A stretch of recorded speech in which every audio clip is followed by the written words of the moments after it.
जो बोलता वैसा ही है जैसा उसका व्यक्तित्व होता है, और व्यक्तित्व अलग है और मैं बोलूंगा अलग, तो आप मेरी बात पे कभी भरोसा नहीं करोगे।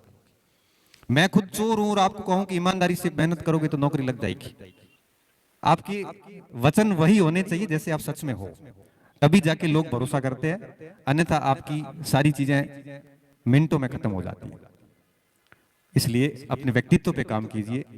थोड़ा सा आपके पास में आपका जब समय नहीं होता है ना, तब हमें शांत रहना चाहिए। ये सब समय का खेल है। आज हमारा टाइम चल रहा है इसलिए हम बोल रहे हैं। जब हमारा टाइम नहीं था तो हम भी चुपचाप चुपचाप बैठ रहे थे। क्या गुड्डे है कहीं मत बोलो कि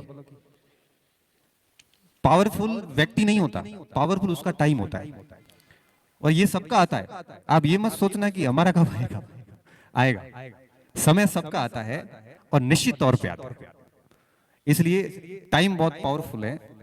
जैसे जैसे ये आपके थपेड़े आ रहे हैं, विपरीत हालात आ रहे हैं, इनसे जूझते जाना आप।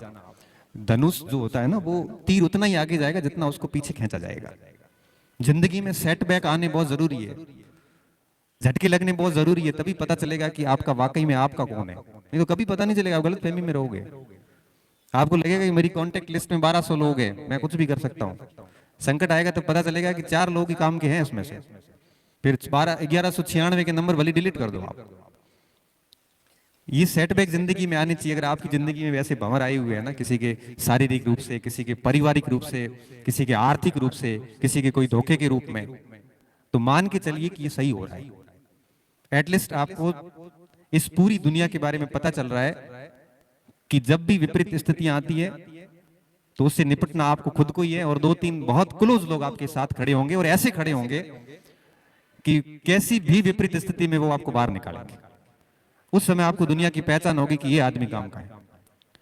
2014-15 की बात होगी, मेरे घर का नीलामी नोटिस निकला। लोन लिया हुआ था, पैसे दे नहीं पाए, तो बैंक ऑफ बड़ौदा ने कुर्की का आदेश निकाला। 20 लाख रुपए का उस समय था। मैंने कहा 20 लाख रुपए, अपना तो बढ़िया ग्रुप है, 50-50 हजार करेंगे तो भी मैं कल इसको पैसे दे दूंगा।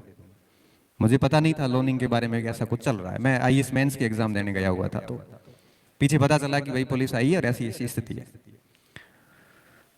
मैंने मेरे मोबाइल से एक मैसेज बनाया, और मेरे जितने भी साथी जो अच्छे जगह पे थे, मतलब दे सकते थे पैसे, उन सबको मैसेज किया कि आप हेल्प कर लो, मेरा घर बच जाएगा। क्योंकि मैं चेक साइन करके दे सकता हूँ, गवर्नमेंट टीचर हूँ, तो पैसे आपके कहीं नहीं जाएंगे, समय पे आपको लौटा दूंगा। समय कमजोर है, हम कमजोर नहीं है। और आप बहुत वास्तविक था, क्योंकि ऑन कैमरा बोल रहा हूं तो ठीक बोल रहा हूं। एक दिन बाद भी एक व्यक्ति का रिस्पांस नहीं आया कि मैं आपकी मदद करता हूं। उस समय समझ में आया कि कौन किसका है। व्यक्ति का घर जा रहा है, आप 25,000 रुपए नहीं दे सकते, जिसकी सैलरी आपकी 40-40 से ऊपर है सबकी। तब एक आदमी जिसको कहा भी नहीं, मैसेज भी नहीं किया उसको, मैंने कहा खुद बेचारा संघर्ष कर रहा है। रात को फोन आता है कि गणपत उदास क्यों है, क्या हुआ? पेपर खराब हुआ आईएएस मेंस वाला। मैंने वो तो थारो हर साल ही खराब हुआ है, ये टेंशन की बात है। मैंने कहा यार इस बार पेपर का मैटर नहीं है, इस बार मैटर ये है। तो मेरे को तो नहीं कहा, मेरे को खुद को अभी पता चला। मेरे से घर वालों ने बात छुपा के रखी कि यार ये परेशान होगा, इसकी तैयारी है, मेंस वेंस दे रहा है। तो मैं व्यवस्था करता हूं, भले कहीं से करो। वो आदमी पैसे लेके और दूसरे दिन सुबह बाड़मेर पहुंचता है। 16 लाख रुपए केस उसको दिए बैंक वाले को, 4 शेष बचे। उसको कहा कि इसके नंबर, फोन नंबर काट गणपत सिंह के, मेरे इसमें लिख, और अगली किस्त मैं दूंगा, इसको फोन नहीं करेगा। मेरा घर बच गया। और उसके बाद से लेके उस व्यक्ति के लिए हम जान भी दे सकते हैं। मैं आज नाम नहीं लूंगा वहां पे, क्योंकि फिर क्या है, कुछ चीजें फिनेंशियली खूब सारी चीजें हो जाती है कि भाषण हमारे लोग बच्चे कम सुनते हैं आजकल, दूसरे लोग ज्यादा सुनते हैं। तो क्या है कि कई बार माथा फोड़ी होती है, इसलिए कई बार दोस्तों ने कहा कि मैं नौ मत लियो, अगर भाऊ कोई नौ ले मोरे मधु कराई गए थे। तो अब मैं क्या है आजकल थोड़ा कम नाम लेता हूँ।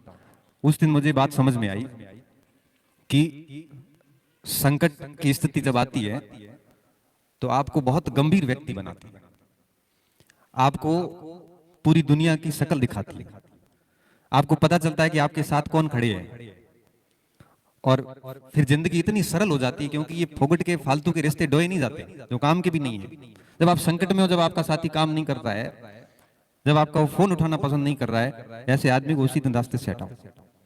वो सिर्फ और सिर्फ आपके मन के ऊपर एक भार है, इससे अधिक कुछ नहीं। क्या गुटी बापड़ गुटी है ही कहीं को, तो अलग बात है। तो भी वो आदमी कम से कम सुबह शाम आएगा कि मुंह थारे बढ़ो। एटलीस्ट ऐसे व्यक्ति को भी हमें उसका सम्मान करना चाहिए। तो ये अगर संकट आपके साथ जीवन में चल रहे हैं तो थोड़ा सा धैर्य रखिए, थोड़े से अंदर से मजबूत रहिए। बस आइडेंटिफाई करते जाओ कौन अपना कौन पराया है, और समय समय की बात है वो संकट जाएगा। क्योंकि कुछ प्रश्नों के, कुछ संकटों के हल समय के ऊपर छोड़ दो आप, 100% उसके समाधान होंगे और हुए हैं। ये जो बात बोल रहा हूं तो ये बहुत अनुभव के साथ बोल रहा हूं। ये चीजें हमारे से गुजरी हैं, क्योंकि मेरी मम्मी भी कई बार मुझे कहती है कि छोटा है लेकिन बहुत बड़ा हो गया बेटा, जो समझ है तेरी बड़ा बना दिया। मैंने कहा ये व्यक्ति कैसा होता है आपको पता है? व्यक्ति कैसा होता है? व्यक्ति वैसा होगा जैसे उसके हालात होते हैं। व्यक्ति हालातों का उत्पाद होता है। बहुत कठिन हालातों से आप निकले हैं तो आप बहुत ही जमीन से जुड़े हुए ऐसे व्यक्ति होंगे जो किसी का बुरा नहीं करेंगे। सोने की चम्मच लेके पैदा हुए हैं, बढ़िया अच्छी स्थितियों से आए हैं, तो आपको नहीं पता कि कौन बच्चा किस स्थिति में संघर्ष कर रहा है। आपके हालात कैसे रहे हैं, आपके आसपास किसी ने आपके साथ में विश्वासघात किए हैं, तो आप जिंदगी में किसी के साथ नहीं करोगे, क्योंकि आपको पता उसका दर्द क्या होता है। अगर आपके साथ किसी ने धोखा किया है तो आप किसी के साथ नहीं करोगे, क्योंकि आपको पता उसका दर्द क्या होता है।